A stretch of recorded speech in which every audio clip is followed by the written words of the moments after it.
कहने को तो हमें आरक्षण मिलता है, आरक्षण का लाभ है, मगर हिडन आरक्षण तिहाड़ी जैसे लोगों के पास है। जोहार सबों को, जय जोहार सबों का। MNT ब्लॉग में आप सबों का हार्दिक स्वागत है।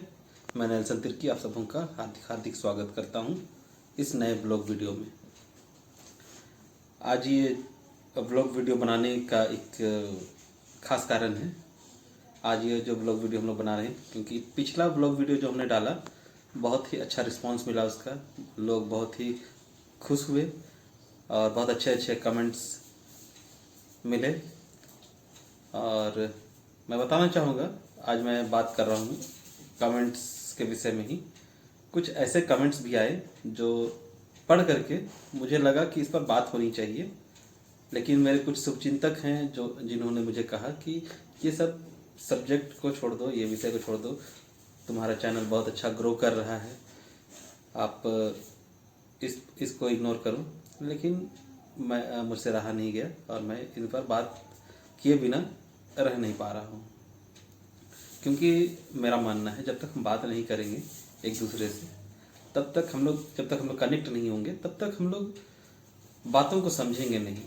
आज की जो गंभीरता है हम लोग समझ नहीं पाएंगे। और ये जो कमेंट्स है, सबसे पहले मैं उसके विषय में बताना चाहूँगा कि कमेंट्स किस तरह से आए हैं। अगर आप लोगों ने पढ़ा है तो आप लोग जान रहे हैं, और अगर जिन्होंने नहीं पढ़ा है तो आप लोग कमेंट सेक्शन में जा करके कमेंट्स पढ़ सकते हैं। सभी कमेंट्स को मैं बता नहीं पा रहा हूँ, लेकिन कुछ कमेंट्स मैं यहाँ बता रहा हूँ। तो जैसे कोई लिखते हैं ओनली जयराम, कोई लिखते हैं only Jairam, no BJP, no JMM. मैं अब आगे और भी कमेंट्स हैं जिसके बारे में बताऊंगा, तो मैं इसके विषय में पहले बताता हूँ। अगर हम एक दूसरे के साथ खड़े होकर के अगर नहीं लड़ते हैं, अलग अलग लड़ते हैं, तो हम लोग कभी जीत नहीं पाएंगे। आप जिसे भी आप पसंद करते हो अच्छी बात है, क्योंकि मैं भी जयराम जी को सुनता हूँ, उन्हें देखता हूँ, वो भी बहुत ही अच्छे वक्ता हैं, नेता हैं। मुझे उनका जो भाषण है मुझे पसंद आता है, मैं सुनता हूँ उन्हें भी। तो मैं किसी को मैं अलग नहीं कर रहा हूँ, लेकिन ये जो तत्काल में जो जैसे जो दशा है हमारी, मैं उस पर बात करता हूँ, मैं उस पर फोकस करता हूँ। तो अभी मैं कांग्रेस, जेएमएम, ये जो सपोर्ट करना है, ये कहीं न कहीं तत्कालिक परिस्थिति की एक डिमांड है।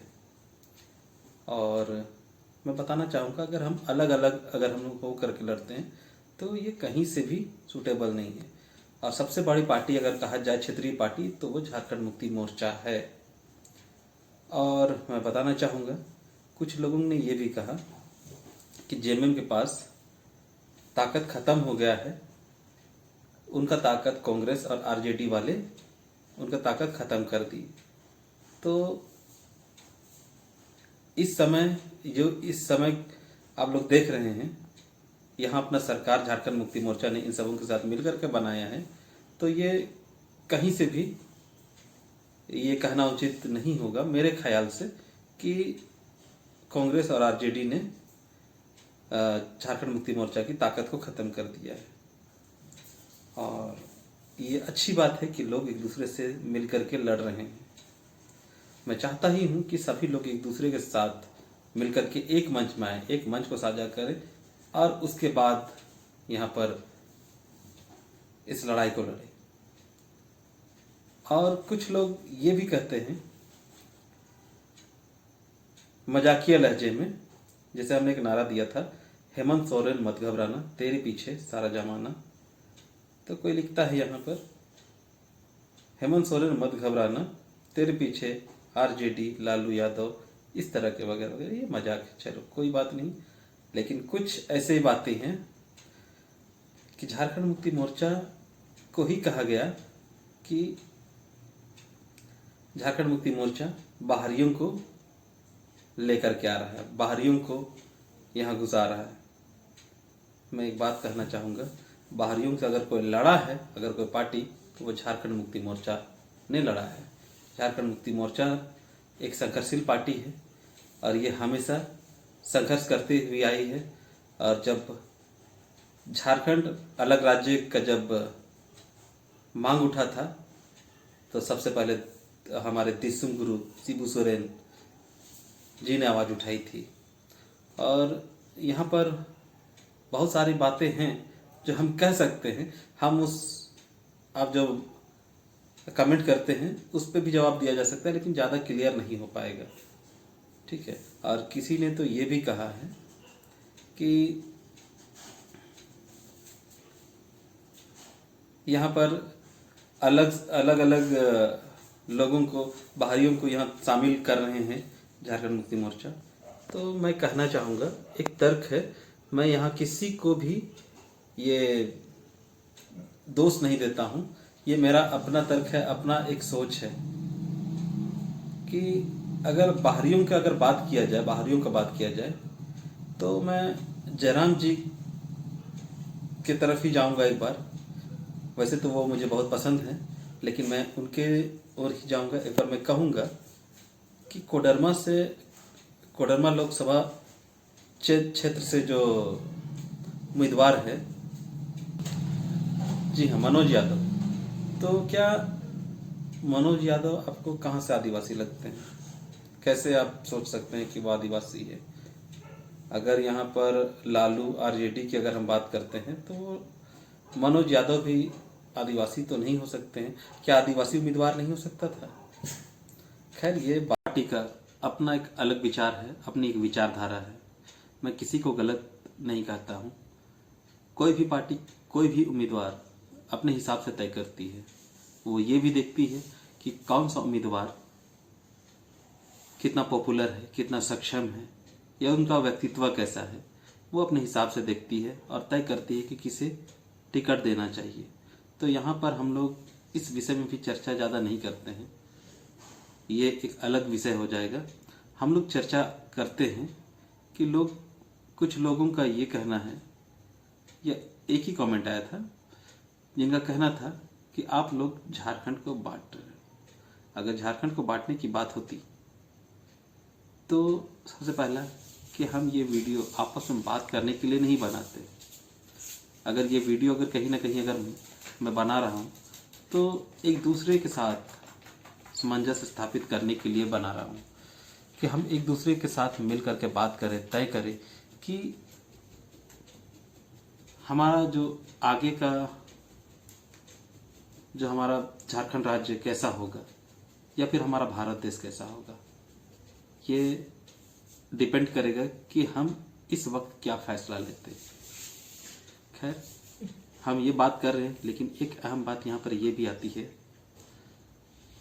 कि अभी जो सरकार केंद्र में है, तानाशाही की एक हद हो गई है। क्योंकि हमारे झारखंड राज्य के मुख्यमंत्री हेमंत सोरेन, जिनके ऊपर ईडी का काफ़ी दबाव रहा, काफ़ी प्रेशर रहा, बहुत सारे सम्मन भेजी, कम से कम 9 या 10 सम्मन ईडी के द्वारा भेजा गया। और हमारे मुख्यमंत्री, भूतपूर्व मुख्यमंत्री हेमंत सोरेन ये जानते थे कि जैसे ही ये ईडी के समक्ष अपने आप को पेश करेंगे, ये ईडी उनको छोड़ने वाली नहीं है, वो गिरफ्तार हो जाएंगे। और ऐसा हुआ भी, क्योंकि जिस आरोप के बल पर उन्हें गिरफ्तार किया गया है, ये आरोप अभी तक सिद्ध हुआ नहीं है। वहीं दूसरी ओर एक एंकर है जो बहुत ही ज़्यादा प्रसिद्ध है आजकल, जिसे लोग तिहाड़ी के नाम से भी जानते हैं, आप लोग शायद समझ गए होंगे। सुधीर चौधरी की बात कर रहा हूँ मैं, जो हमारे भूतपूर्व मुख्यमंत्री हेमंत सोरेन के खिलाफ में बोलते बोलते, बात करते करते आदिवासियों के खिलाफ, पूरे के पूरे आदिवासियों के खिलाफ ही बात कर बैठे। ये तो आप लोग समझ ही सकते हैं कि एक मुख्यमंत्री अपने आप को नहीं बचा पाए, लेकिन ये जो तिहाड़ी हैं सुधीर चौधरी, इन्हें सुप्रीम कोर्ट के तरफ से इनके तरफ से कहा जा रहा है कि इन्हें परेशान ना किया जाए। तो यहाँ पर मैं सोचता हूँ और सोचने की ज़रूरत है सबों को कि क्या हम आदिवासी हैं तो क्या कोई गुनाह है, कोई क्राइम है? आदिवासी पैदा लेना कोई जुर्म है? ये आखिर ऐसा क्यों कि एक ऊंची जात वाले सुधीर चौधरी को तुरंत कोर्ट के तरफ से राहत मिल जाती है, लेकिन एक आदिवासी मुख्यमंत्री को नहीं मिलती है, जबकि ST/SC कोर्ट में सुधीर चौधरी के खिलाफ केस दर्ज है। और यहाँ पर ST/SC कोर्ट इसलिए ही बनाया गया है क्योंकि अगर कोई भी तरह की विपत्ति ST/SC के ऊपर आए या कोई मान सम्मान का ठेस पहुंचे, तो हम लोग तो यही जानते थे कि ST/SC कोर्ट तुरंत एक्शन लेती है, लेकिन क्या हो रहा है कि एक्शन नहीं ले पा रही है। ST/SC कोर्ट अभी तक एक्शन नहीं ले पा रही है, जबकि एक्शन शायद हुआ लेकिन इसका कोई परिणाम नहीं निकला। सुधीर चौधरी अभी भी मस्त होकर के पत्रकारिता कर रहे हैं और अभी भी लोगों को अपने नए पुराने अंदाज में लुभाने का काम कर रहे हैं, लेकिन उनके दिमाग में जो कचरा है वो कहीं ना कहीं मुसलमानों के खिलाफ है, आदिवासियों के खिलाफ, दलितों के खिलाफ उसके मन में कचरा है, उसके दिमाग में कचरा है। और सुधीर चौधरी की अगर बात करें अगर हम, तो सिर्फ एक ही केस नहीं है उसके खिलाफ। धूलागढ़ दंगा, शायद आप लोगों को याद होगा, धूलागढ़ दंगा कवरेज के समय इन्होंने कई गलत सलत बयान दिए थे और दो समुदायों को एक साथ लड़ाने में अपनी अहम भूमिका निभा रहे थे। 2012 में 100 करोड़ की लेवी विज्ञापन हेतु जो कांग्रेस सांसद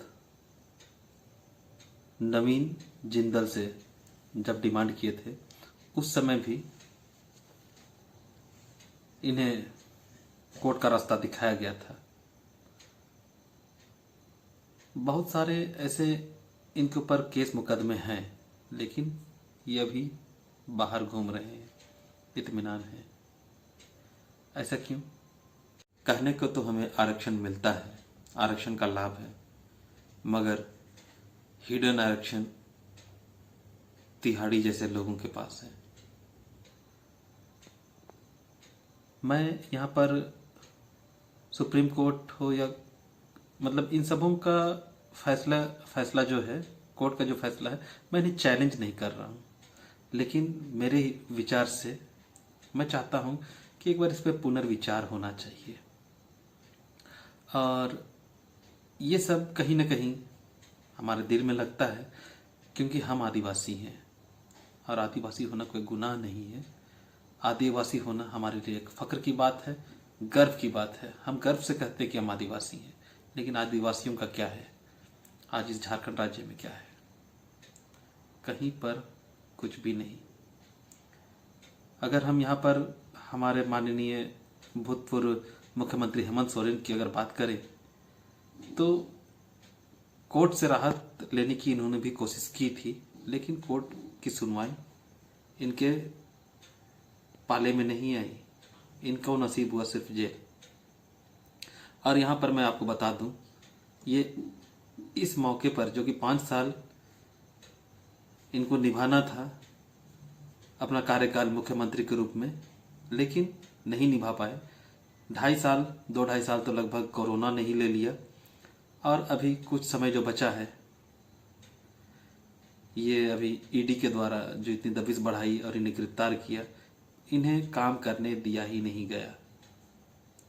अभी कई लोग अभी कह सकते हैं कि हेमंत सोरेन ने कुछ नहीं किया, झारखंड मुक्ति मोर्चा ने कुछ नहीं किया, लेकिन इन्हें समय कहाँ मिला?